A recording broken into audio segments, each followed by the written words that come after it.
সুবহানাল্লাহ, শিশির ভেজা ভোরে একটি শিশু কোরআন পড়ে, মিষ্টি সুরে তেলাওয়াত করে, আলো ঝরে চারিদিকে নিরেসে।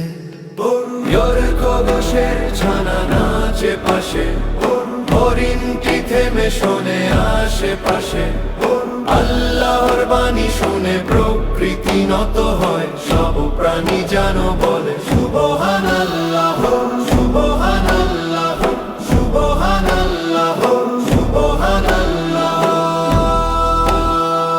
পাঞ্জাবি পরে টুপি মাথায়, চোখে শান্তির ঝিলিক ছায়ায়,